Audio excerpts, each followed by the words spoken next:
Welcome to Snoozecast, the podcast designed to help you fall asleep. Find us on snoozecast.com and follow us on Instagram @snoozecast to find behind-the-scenes content. If you enjoy our show, please write a review on the Apple Podcasts app. Also, share us with a friend. Be sure to check out our new series page on snoozecast.com. It contains all of our continuing stories in order so you can easily join in or find older episodes. Just go to snoozecast.com/series. If you'd like to get an email once a week with upcoming sleep stories and other news, subscribe to this newsletter at snoozecast.com. This episode is brought to you by our Patreon supporters and by the favorite rocks carried by sea otters. Tonight, we'll read the next part to our Magic Cloak series from the book Queen Zixi of Ix, or The Story of the Magic Cloak, a children's book written by L. Frank Baum and published in 1905. The Magic Cloak Episode 1 aired on November 11th, 2019. If you'd like to listen to the previous episode again, it aired on November 13th, 2020. The events of the book alternate between Noland and Ix, two neighboring regions to the Land of Oz. Baum, who also wrote The Wizard of Oz, commented this was the best book he had written. In the last episode, the Magic Cloak accidentally lands on the royal valet Jikki's shoulders. At the time, he is trying to carry much too many things on behalf of the demanding Aunt Rivette. He wishes he could have a half-dozen servants to help him complete all of his tasks. Then, he has the new and unexpected problem of having too much help at hand.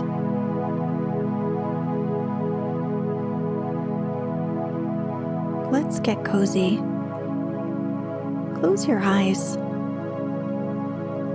Relax your body into the softness of your bed.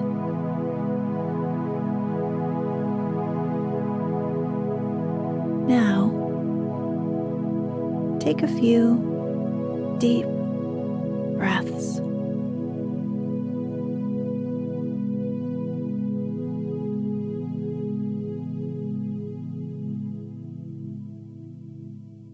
There was but one magical servant out of the 6 left standing in the room with Jikki, and Jikki was wondering what to do with him when a bell rang. "That's the king's bell," said Jikki. "I am not the king's servant. I am here only to wait upon you," said number 1, without moving to answer the bell. "Then I must go myself," sighed the valet, and rushed away to obey the king's summons. Scarcely had he disappeared when Tollydob, the Lord High General, entered the room and said in a gruff voice, "Where's Jikki? Where's that rascal Jikki go?" Number 1, standing stiffly at one end of the room, made no reply. "Answer me, you scoundrel," roared the old general. "Where's Jikki?"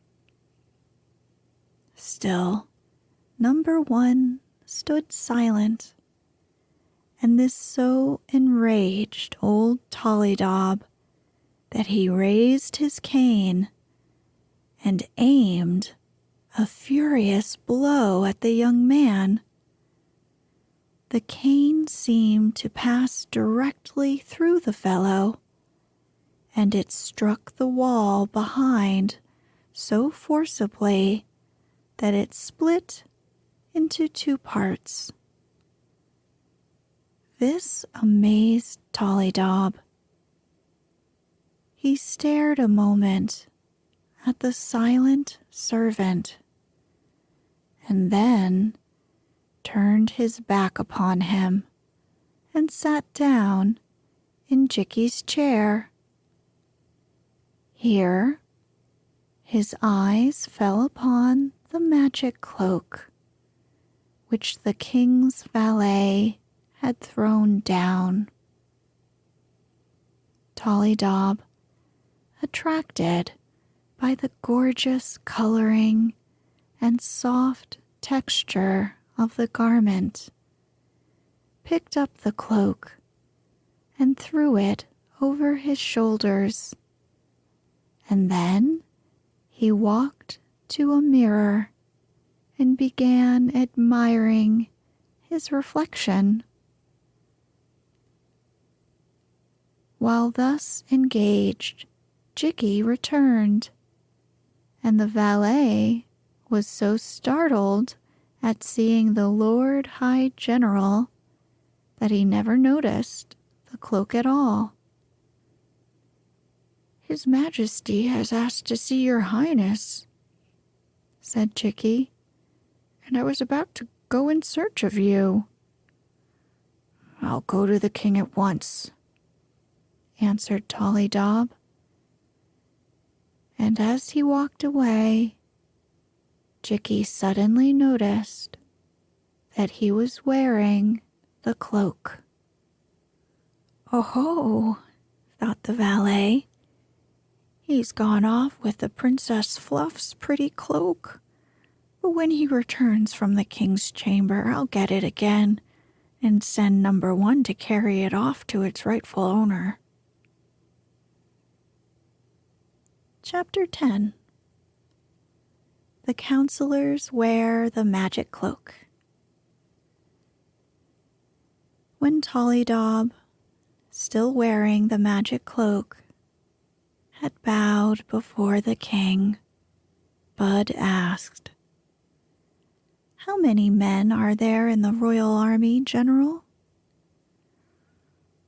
7,777, may it please your gracious majesty," returned Tollydob. "That is, without counting myself." "And do they obey your orders promptly?" inquired Bud, who felt a little doubt on this point. "Yes, indeed," answered the general proudly. "They're terribly afraid of my anger."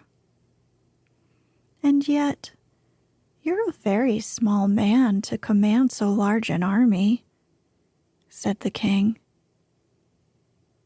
The Lord High General flushed with shame, for, although he was both old and fat, he was so short of stature that he stood but a trifle taller than Bud himself.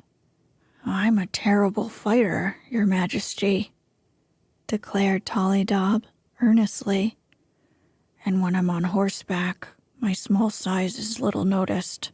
Nevertheless," he added, with a sigh, "it is a good thing to be tall. I wish I were 10 feet high." No sooner were the words spoken than Bud gave a cry of astonishment, for the general's head shot suddenly upward until his gorgeous hat struck the ceiling and was jammed down tightly over the startled man's eyes and nose. The room was just 10 feet high, and Tollydob was now 10 feet tall. But for a time, the old general could not think what had happened to him.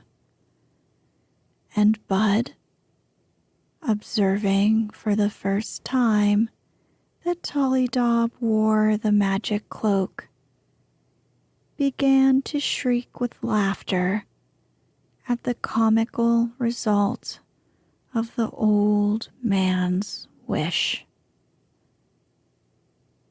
Hearing the king laugh, the general tore the hat from his head and looked at himself in mingled terror and admiration. From being a very small man, he had suddenly become a giant, and the change was so great that Tollydob might well be amazed. "What has happened, Your Majesty?" he asked in a trembling voice. "Why, don't you see? You were wearing my sister's magic cloak," said Bud, still laughing at the big man's woeful face. "And it grants to every wearer the fulfillment of one wish." "Only one?" inquired poor Tollydob. "I'd like to be a little smaller, I confess." "It can't be helped now," said Bud. "You wish to be 10 feet tall, there you are. There you'll have to stay, Tollydob, whether you like it or not. But I'm very proud of you. You must be the greatest general in all the world, you know." Tollydob brightened at this and tried to sit down in a chair, but it crushed to pieces under his weight. So he sighed and remained standing. Then he threw the magic cloak upon the floor with a little shudder at its fairy powers and said, "If I'd only known, I might have become just 6 feet tall instead of 10. "Never mind," said Bud, consolingly. "If we ever have a war, you'll strike terror into the ranks of the enemy. Everyone in Noland will admire you immensely. Hereafter, you'll not only be the Lord High General, but the Lord Very High General." So Tollydob went away to show himself to the chief counselor, and he had to stoop very low to pass through the doorway.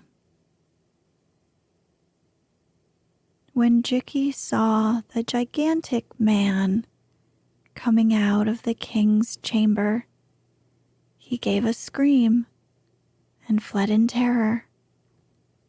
And, strange to say, this effect was very agreeable to the Lord High General, who loved to make people fear him.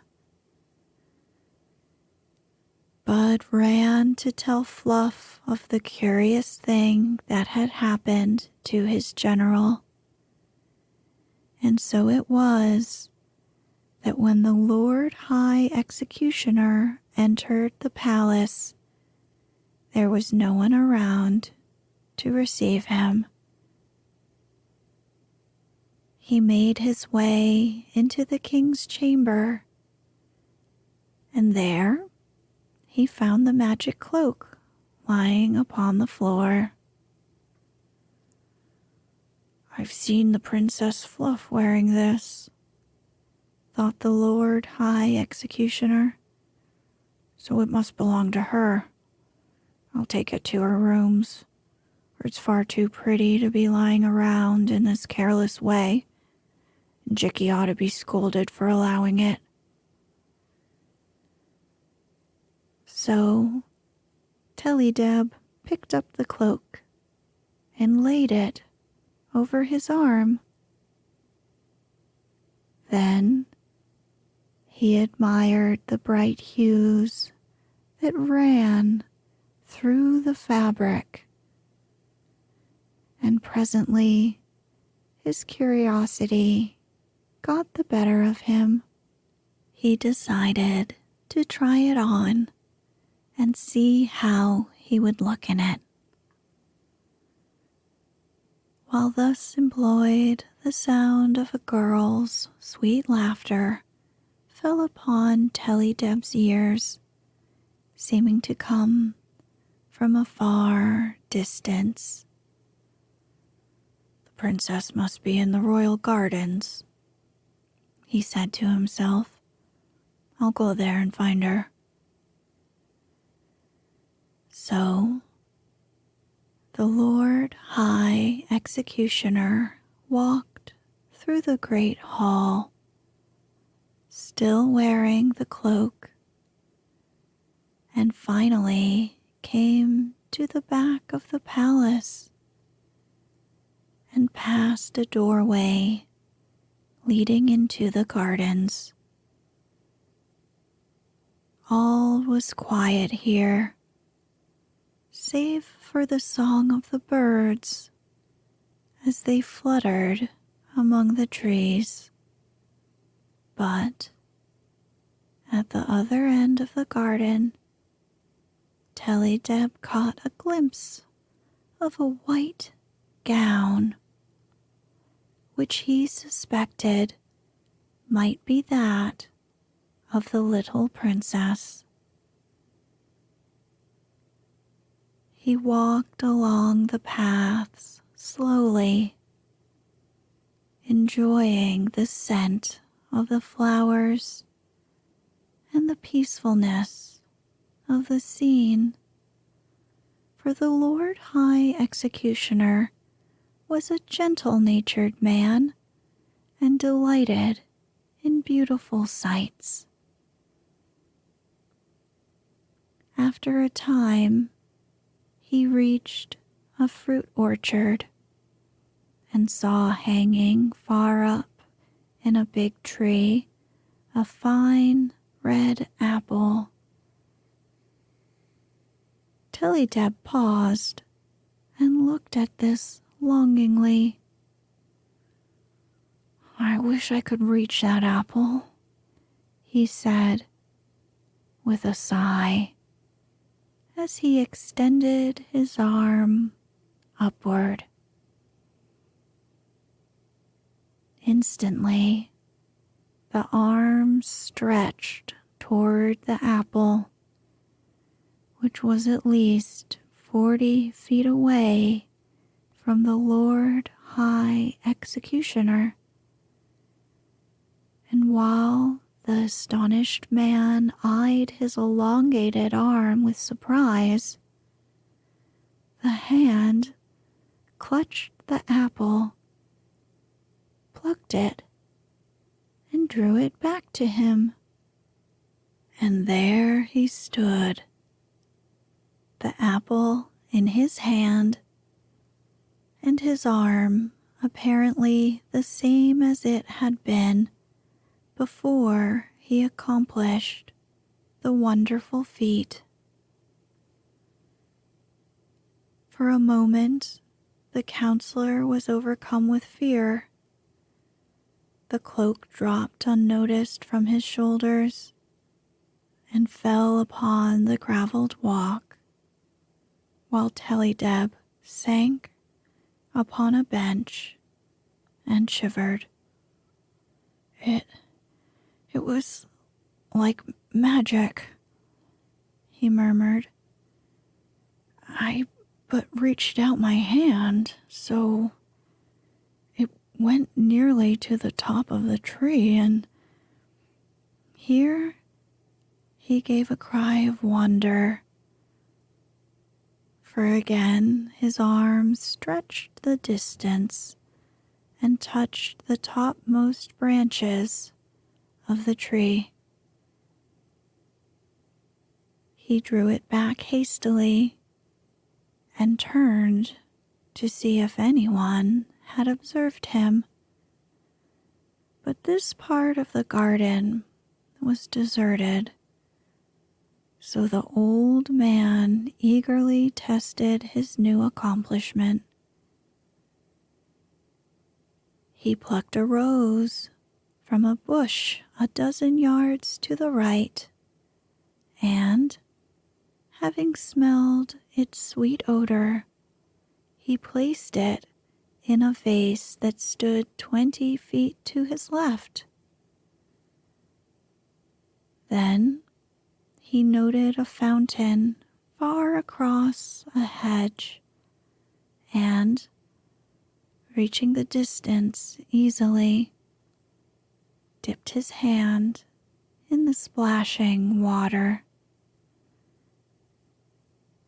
It was all very amazing. This sudden power to reach a great distance, and the Lord High Executioner was so pleased with the faculty that when he discovered old Jikki standing in the palace doorway, he laughingly fetched him a box on the ear that sent the valet scampering away to his room in amazed terror. Said Tellydeb to himself, "Now I'll go home and show my wife what a surprising gift I've acquired." So he left the garden, and not long afterward, old Tellydeb, the Lord High Steward, came walking down the path, followed by his little dog Ruffles.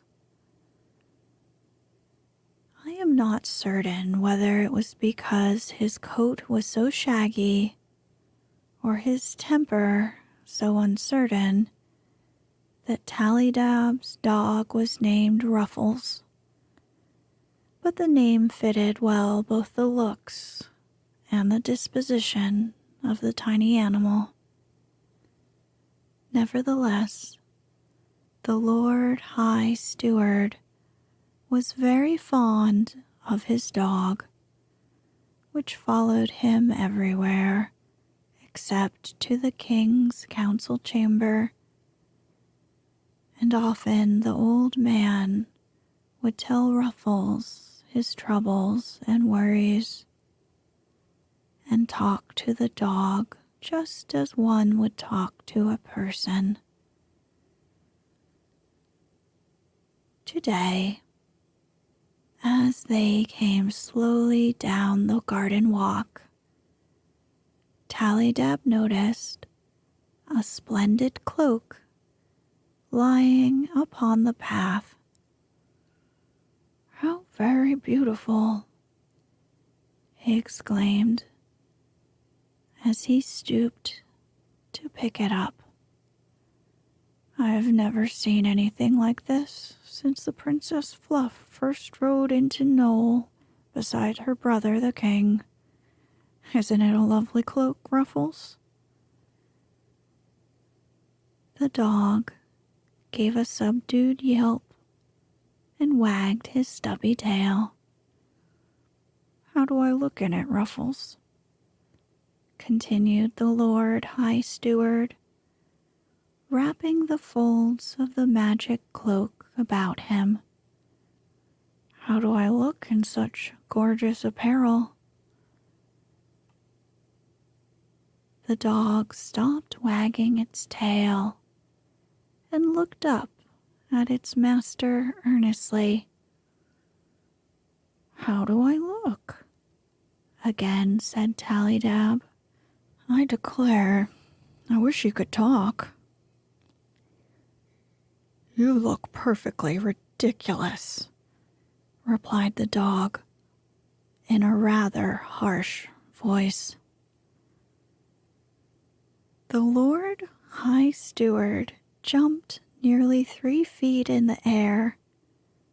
So startled was he by Ruffles' reply. Then he bent down, a hand on each knee, and regarded the dog curiously. "I thought, at first, you had spoken," said he. "What caused you to change your mind?" asked Ruffles peevishly. "I did speak. I am speaking. Can't you believe it?" The Lord High Steward drew a deep sigh of conviction. "I believe it," he made answer. "I've always declared you were a wonderful dog, and now you prove I am right. Why, you're the only dog I ever heard of who can talk." "Except in fairy tales," said Ruffles calmly. "Don't forget the fairy tales." "I don't forget," replied Tally-Dab. "But this isn't a fairy tale, Ruffles. It's real life in the kingdom of Noland." "To be sure," answered Ruffles.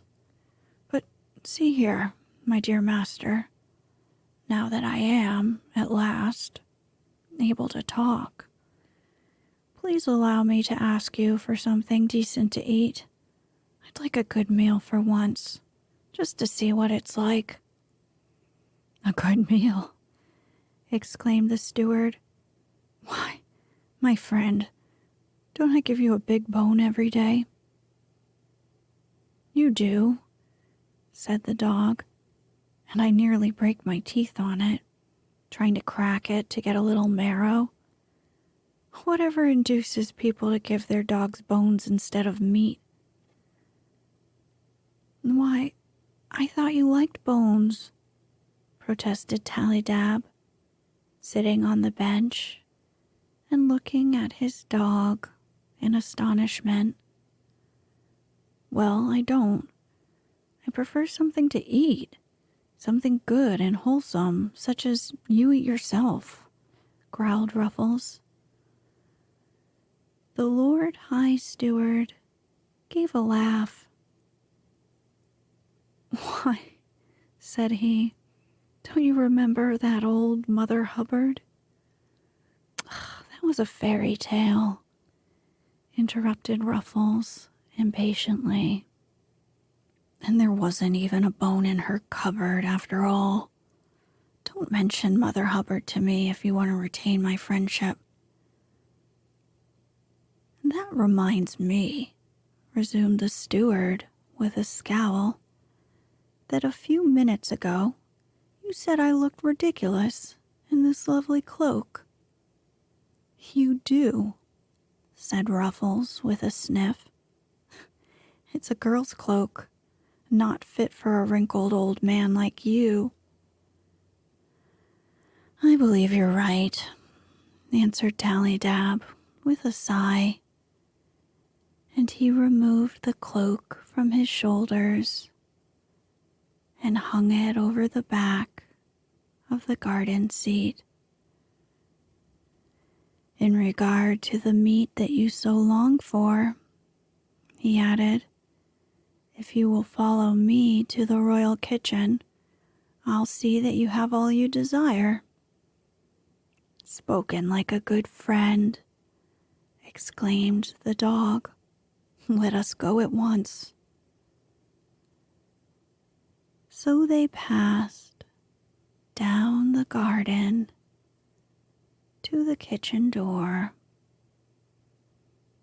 and the magic cloak, which had wrought such wonderful things that day, still remained neglectfully cast aside. It was growing dusk when old Tillydib, the Lord High Purse-bearer, stole into the garden and sat upon the bench to smoke his pipe in peace. All the afternoon he had been worried by people with bills for this or that, or the other thing, and the royal purse was very light indeed when Tillydib had at last managed to escape the garden. If this keeps up, he reflected, there'll be no more money. And then I'm sure I don't know what will become of us all. The air was chilly. The old counselor shivered a little, and, noting the cloak that lay over the back of the seat, drew it about his shoulders. It'll be 5 months, he muttered, half aloud, before we can tax the people for more money. And before 5 months are up, we may run out, even in this splendid palace. Hey-ho! I wish the royal purse would always remain full, no matter how much money I drew from it.